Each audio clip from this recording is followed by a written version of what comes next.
கலாட்டா மேடை, சிரிப்பு, சந்தோஷம், சிந்திப்பு. ஸோ ஹாய் ஹலோ வணக்கம், நான் உங்கள் விஜய் பூஜா. இது உங்கள் கலாட்டா மேடை பென்ஸ் மேடையின் என்ன சொல்ல போகிறாய்.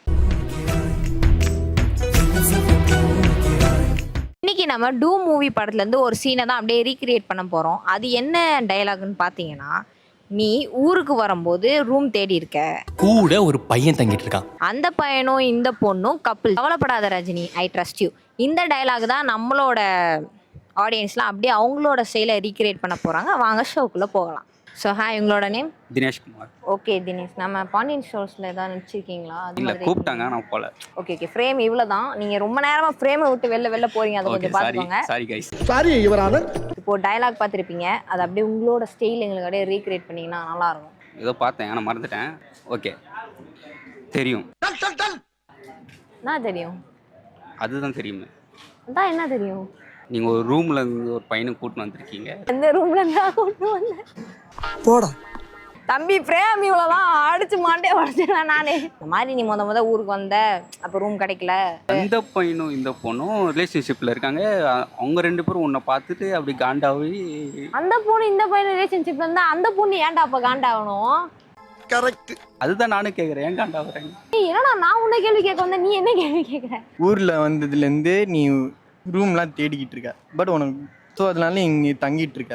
ஆமாம், அந்த பையன் வந்து இந்த பொண்ணு கூட கமிட் ஆகிட்டு இருக்கான். ஊர்லேருந்து ரூம் கடையில் நீங்கள் தங்கியிருக்கிற, உன் ரூமில் இன்னொரு பையன் தங்கியிருக்கிறான். ஆனால் இன்னொரு பொண்ணும் இருக்குது. அந்த பொண்ணு வந்து நீ உனக்கு தெரியலையா? உனக்கு சந்தேகமா இருக்கா? அந்த பொண்ணுக்கு அந்த பையனுக்கு சந்தேகமாக இருக்குது. பொண்ணா பையனாடா? பொண்ணுக்கு சந்தேகமாக இருக்குது. எனக்கு தெரியும், நீ ஊர்லேருந்து இங்கே வந்த உடனே உனக்கு ரூம் கிடைக்காம இங்கே தங்குற. அவன் கூட சேர்ந்து இன்னொரு பையனும் இங்கே இருக்கான். அந்த பொண்ணும் இந்த பையனும் கப்புள்ஸு. இப்படி குறுக்குன்னு பார்த்தீங்கன்னா நான் உன்னை பார்த்தா நீ என்ன பார்க்கறது எனக்கு தெரியும். இங்கே ரெண்டு பேரை வச்சு அவன் ரொம்ப பயங்கரமாக சந்தேகப்பட்டதால நீ போய் இதெல்லாம் பேசி தீக்க அங்கே போயிருக்க. எனக்கு தெரியும் நீ இந்த ஊருக்கு வந்ததுக்கு அடுத்து உனக்கு வந்து வீடு கிடைக்கல, அதனால நீ ஒரு பையன் கூட தங்குற. அந்த பொண்ணு இந்த பையனும் கப்பிள்ஸ். என்னடி சொல்ற? அந்த பையனும் பொண்ணு தானே வரும், பொண்ணும் பையனும். ஓகே, இந்த பொண்ணும் கப்பிள்ஸ். அதனால நீயும் அந்த பையனும் தங்குறதுனால அந்த பொண்ணு வந்துட்டு உங்களுக்கு பயங்கரமாக சந்தேகப்படுறான். அதனால கப்பிள்ஸ்குள்ள சண்டை வந்துருது. ஆமாம், சண்டை வந்துடுது. அதை தீர்த்து வைக்கிறதுக்கு தினேஷ் போவார். நான் இல்லை, அதனால அந்த தீர்த்து வைக்கிறதுக்கு நீ போயிருக்க. எனக்கு தெரியும், ஐ ட்ரஸ்ட் யூ. ஊர்லேருந்து நீ வந்திருக்க, உனக்கு ரூம் கிடைக்கல, அதனால வந்து இந்த பையன் ரூமில் நீ தங்கியிருக்க. அப்போ வந்து பார்த்தோன்னா அந்த பையன் ஒரு பொண்ணோட கமிட்டட் ஆகிருக்கான். அவள் வரும்போது நீ அங்கே இருக்கனால உனக்கு அப்புறம் அவங்க ரெண்டு பேரும் பிரச்சனையாகுது. அதனால நீ போய் அங்கே போய் பேசுகிற. எனக்கு தெரியும் உனக்கு இந்த சென்னை வந்ததுக்கப்புறம் ரூம் கிடைக்கல, ஆனால் ஒரு பையன் ரூமில் தங்கியிருக்கா. அந்த பையன் வந்து ஒரு பொண்ணு கூட தொடர்புல இருக்கானா? இன்னைக்கான ஷோவை நீங்க ரொம்ப என்ஜாய் பண்ணிருப்பீங்கன்னு நினைக்கிறேன். நானும் உங்களோட சேர்ந்து ரொம்ப நல்லாவே என்ஜாய் பண்ணேன். ஸோ இதே மாதிரி நெக்ஸ்ட் எபிசோட்ல நான் உங்களை சந்திக்கும் வரை நான் உங்கள் Vijay Pooja. Tata, bye bye. Hi hello வணக்கம் மக்களே, இது கலாட்டா மேடையின் பென்ஸ் மேடை வழங்கும் ஃபிலிம் ஃபாரம் ஷோ. சினிமான்றது எல்லாருக்கும் அவ்வளோ ஈஸியாக கிடைக்கிற விஷயம் இல்லை. அதில் நம்ம ஜெயிச்சிட மாட்டோமான்னு கோடிக்கணக்கான மக்கள் வர இடத்துல ஒரு சிலர் மட்டும்தான் அவங்களோட கால் தடத்தை பதிவு பண்ணுறாங்கன்னு சொன்னால் நம்ப முடியுமா? அப்படி ஒரு படைப்பாளி தான், ஏன் அவர் ஒரு போராளின்னு கூட சொல்ல முடியும். அதிகார வர்க்கத்தோட உச்சக்கட்டத்தையும் அதனால் பாதிக்கப்படுற மக்களோட கதையை சொல்ல தயங்காத ஒருத்தர் தான் இவர். அவர் தான் டைரக்டர் கோபி நயனார். இவரோட முதல் படம் 2014 நயன்தாரா நடிச்சு ரிலீஸ் ஆன அறம் படம் தான். இந்த படத்தோட கதை ஒரு ஆழ்துளை கிணறுக்குள்ள மாட்டிக்கிற குழந்தைய எப்படி மீட்டெடுக்கிறாங்கன்றது தான் கதையே. கலெக்டரா வர நயன்தாரா பேசுகிற வசனம் எல்லாமே ரொம்ப பயங்கரமாகவும் ரொம்ப ஆழமாகவும் இருக்கும். அதுவும் இந்தியா மாதிரி நாட்டில் 2 முதலாளிங்க தான் இருக்காங்க. அதில் ஒன்று அரசியல்வாதிங்க, ஒன்று அதிகாரிங்கன்ற வசனம் தான். இந்தியா மாதிரி நாட்டில் 2 முதலாளிங்க இருக்காங்க. இந்த படத்தில் வர அந்த மகன் கேரக்டர் ஸ்டார்டிங்கில் தண்ணிக்குள்ளே தம் கட்டுற மாதிரி ஒரு சீன் இருக்கும். அந்த சீன் தான் கிளைமேக்ஸில் அவன் அந்த கிணத்துக்குள்ளேருந்து அந்த குழந்தைய காப்பாற்றுறதுக்கு ஒரு லீடாக இருக்கும். அந்த சீன் பார்க்கும் போதே சும்மா அப்படி இருக்கும். எப்போ குடிக்கிற தண்ணியை விலைக்கு வாங்குற சமூகம் உருவாச்சோ அப்பவே தண்ணீர் பஞ்சத்தோட தொடக்கம்னே சொல்லலாம். இந்த படத்தோட கிளைமேக்ஸ்ல வர அந்த பிஜிஎம், அந்த குடும்பத்தோட எமோஷன் எல்லாமே ஆடியன்ஸ்க்கு செம்மையா கனெக்ட் ஆச்சுன்னே சொல்லலாம். நயன்தாரா அவங்களோட நடிப்பு ரொம்பவே நல்லா இருக்கும். கலெக்டரா அவங்க நடிச்ச மாதிரியே இருக்காது, அவங்க அதுல வாழ்ந்திருப்பாங்க. இந்த படத்துல வர புது வரலாறுன்ற பாட்டுல வர வரி எல்லாமே ஒரு எழுச்சியை கிரியேட் பண்ணும். புது வரலாறு.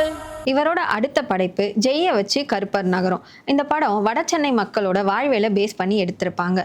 இதோட ட்ரெய்லர் 2024 ரிலீஸ் ஆச்சு. ஆனா படம் இன்னும் ரிலீஸ் ஆகல. இந்த டீசரை பார்க்கும்போதே அது தூத்துக்குடி துப்பாக்கி சூட பேஸ் பண்ண மாதிரி இருக்கும். இந்த படத்துல ராதிகா அவங்க நடிச்சிருப்பாங்க. அடுத்த படைப்பு வெற்றிமாறன் ப்ரொடியூஸ் பண்ணி நாசர் அண்ட் ஆண்ட்ரியா நடிச்ச மனிஷி. இந்த படமும் இன்னும் ரிலீஸ் ஆகலை. இந்த படத்தில் வர போலீஸ் உன்னை தேடி வருதுன்னா அது அவங்களோட பிரச்சனை இல்லை, இந்த நாட்டோட பிரச்சனைன்ற வசனம், ஆண்ட்ரியாவோட எங்கள் பேரை எங்கள் இஷ்டத்துக்கு எழுத விட மாட்டீங்களான்ற வசனம், அது ஒன்று போதும். போலீஸ் உன்னை தேடி வருதுன்னா அது அவங்க பிரச்சனை இல்லை, பேரை எங்க விருப்பப்படி எழுத விட மாட்டீங்களா? சாமானியர்கள் மேலே நடத்தப்படுற போலீஸோட அடக்குமுறை தான் இந்த படம். ஒவ்வொரு படைப்பாளியோட படைப்பும் ஒரு குழந்தைக்கு சமம். அதை இந்த மண்ணுக்கே வரவிடாமல் தடுக்கிறது எவ்வளவு பெரிய அடக்குமுறை. இது மட்டும் இல்லை, இது ஒரு சர்வ அதிகாரத்தோட உச்சபட்ச வன்முறைனே சொல்லலாம். இங்கே எதை சொல்லணும் சொல்லக்கூடாதுன்னு ஒரு வர்க்கம் முடிவெடுக்கிறது என்னைக்கு மாறுதோ அன்னைக்கு தான் மறைக்கப்பட்ட வரலாறு சம்பவங்கள் எல்லாமே வெளியே வரும். சுதந்திர நாட்டில் ஒரு தனி மனிதனோட கருத்தை சொல்ல முடியலனா அது பேர் சுதந்திரமே இல்லை. அதிகார வர்க்கத்துக்கு எதிராக படத்தை பதிவு பண்ணிக்கிட்டே இருக்க கோபி நாயனாரோட அடுத்த படத்துக்கு வெயிட் பண்ணிட்டு இருக்கோம். அடுத்த வாரம் இதே மாதிரி வேற ஒரு டைரக்டரோட சந்திக்கிறேன். திஸ் இஸ் தேவி பிரியா. டாடா, பாய் பாய்.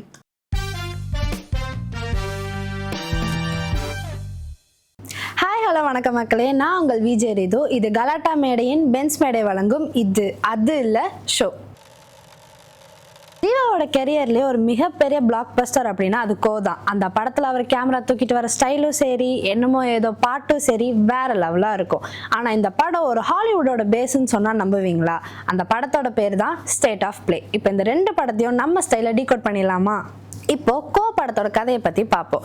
இந்த படத்தில் ஹீரோ வந்து ஒரு ஃபோட்டோ ஜேர்னலிஸ்ட். ஒரு ஃபோட்டோ எடுக்கிற அசைன்மெண்ட்டில் ஒரு பெரிய பொலிட்டிக்கல் கான்ஸ்பிரசி நடுவில் மாட்டிக்கிறாரு.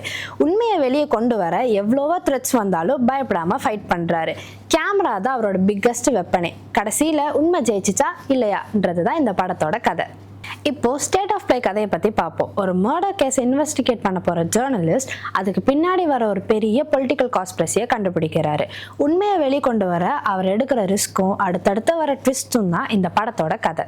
இப்போ இந்த ரெண்டு படத்தோட கம்பேரிசனும் பார்த்துருவோம். இங்கே ஹீரோ வந்து ஒரு ஃபோட்டோ ஜேர்னலிஸ்ட், இங்கே ஹீரோ வந்து ஒரு இன்வெஸ்டிகேட் ஜேர்னலிஸ்ட். இங்கே ஒரு பெரிய பொலிட்டிக்கல் கான்ஸ்பிரசியை கண்டுபிடிப்பாங்க, இங்கே பெரிய பொலிட்டிக்கல் கான்ஸ்பிரசியை கண்டுபிடிப்பாங்க. இங்கே உண்மையை வெளிக்கொண்டு வரதுக்கு ஹீரோ நிறைய ரிஸ்க் எடுப்பார், இங்கேயும் உண்மையை வெளிக்கொண்டு வரதுக்கு ஹீரோ நிறைய ரிஸ்க் எடுப்பார். ஸ்டேட் ஆஃப் பிளேல ஹீரோக்கு பெருசாக லவ் ட்ராக்லாம் கிடையாது, இன்வெஸ்டிகேஷன் தான் முக்கியம்னு போயிடுவார். ஆனால் கோ படத்தில் அப்படியெல்லாம் இல்லாமல் ஒரு க்யூட்டான லவ் ட்ரையாங்கிள் இருக்கும். ஸ்டேட் ஆஃப் பிளே வந்து ஒரு பொலிட்டிக்கல் த்ரில்லர் மூவி. அதை அப்படியே எடுத்தால் ஓடாதுன்றனால நம்ம ஊருக்கு ஏற்ற மாதிரி லவ், ரொமான்ஸு, சாங்கு ப்ளஸ் நம்ம ஊரோட பாலிடிக்ஸ் எல்லாம் ஆட் பண்ணி மாற்றி கொடுத்துருப்பாங்க. அடுத்த வாரம் இதே மாதிரி ஒரு இன்ட்ரெஸ்டிங்கான படத்தோட சந்திக்கிறேன். Until then it's Vijay Ritu. Tata, bye by.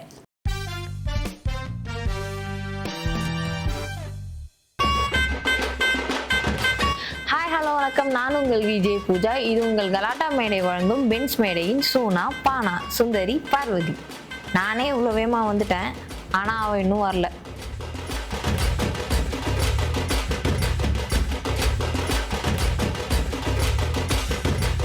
என்னடி இவ்வளோ லேட்டாக வர? ஷோப்பா, என்ன ஒரு மாதிரி இருக்க? வெயில் ரொம்ப அடிக்குதுடி. ஓ, அதனால தான் எங்கள் அப்பா கிட்ட கேப் புக் பண்ணி தர சொன்னேன். உங்களை உங்கள் அப்பா செவில் சேர்த்து ஒன்று வச்சுருப்பாரு. அதான் இல்லை என்ன, இருந்த 10 ரூபாயும் பிடிங்கிட்டாரு. ஓ செம. ஆனால் 2 பிளாக் காஃபி. உனக்கு ஒரு விஷயம் தெரியுமா? என்ன? இருடி சொல்கிறேன். சரி சொல்லு. படம் எடுத்து லாஸ் ஆகி போன கதை எல்லாருக்கும் தெரியும். லாயர் இருக்கார்ல, ஆமாம், அவரை வச்சு படம் எடுத்து சரியா போகலையாம்.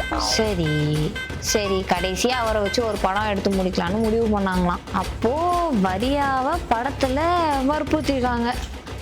அந்த படமும் ஃப்ளாப்பு. மொத்தத்தில் வரியானால வருமானமே இல்லாமல் போச்சு. அவர் இல்லைல்ல, உதிப்பங்கனாதானா. ஓ, ஒரு டேரக்டர் ஒருத்தர் ஹீரோ ஆனார்ல, எல்லா ஹீரோவும் டேரக்டர் ஆகுறாங்க, எல்லா டேரக்டரும். சரி, அப்போ கேட்டு சொல்லு. மண்ணாங்கட்டி. என்னடி திட்டுற? திட்டுற மாதிரி இருக்கா? ஆனால் நான் உன்னை திட்டல. இது ஒரு படத்தோட பேருன்னு சொன்னால் உன்னால் நம்ப முடியுதா? என்னடி சொல்கிற? நீ என்ன சொல்கிற? அந்த படத்தோட டைரக்டரா? இல்லை, அந்த படத்தோட ஹீரோ. பின்ன? ஓ, ஆக்ஷன் கிங்கு ரொமான்ஸ் கிங்காக மாறாமல் இருந்தால் சரிதான். நூறுசாமி படம் நல்லா இருக்கு. ஓ, அதுவும் விஜய் ஆண்டனியோட ஆக்டிங் ரொம்பவே நல்லா இருக்கு. சரி, படத்தோட ஆக்டர் யாரு? சேரன் தானே? சூப்பர்மா. படம் பார்த்தா மட்டும் போதாது, படத்தோட டைரக்டர் யாருன்னு தெரிஞ்சு வச்சுக்கணும். ரைட்டு விடு, என்ன தேடுற? இல்லை சும்மா. எப்படி நீ கொடுக்க போறதில்ல, நான் தான் கொடுக்கணும். நானே கொடுத்தோல போ. ஸோ ஸ்வீட்டா.